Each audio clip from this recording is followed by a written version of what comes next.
I met Alex a couple years into that the first time, just for a couple of weeks, when he started a graduate program at the small college I teach at.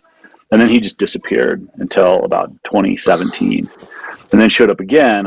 We started working together on some academic things, and then eventually started this book project. And what the book is really interested in is looking at that helmet and thinking about, okay, so you see a mish on a Marine somewhere, and you think about the violence of bullets and bombs and ordnance explosions. Think of all those kinds of violence associated with warfare, and those are important for sure. But the biohazard symbol reminds us that those are not the only things that veterans are exposed to. Those kinds of traditional wounds of war are in fact only a small portion of the broad swath of things that affect veterans' health, both in theater and when they come home.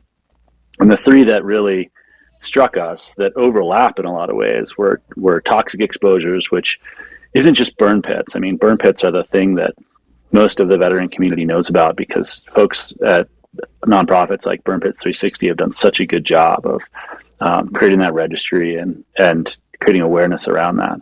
But also everyday things like jet fuel and pesticides, even the dust in Iraq, for example, which on their own might not be too terribly toxic, but when combined, create these pretty significant health effects. Those overlap with the way that veterans experience trauma and PTSD. And those two things also overlap with the way that veterans experience TBI and head injury. A lot of the mechanisms of those things are the same, or at least they affect the same parts of the brain. And we wanted to write a book that used Alex to think about how we think about military personnel and veterans as whole people who've been exposed in all these different ways, to think a little bit differently about what violence looks like and a lot differently about what taking care of people looks like. So that's kind of what the book's about. And I like to use the cover as a starting point for that.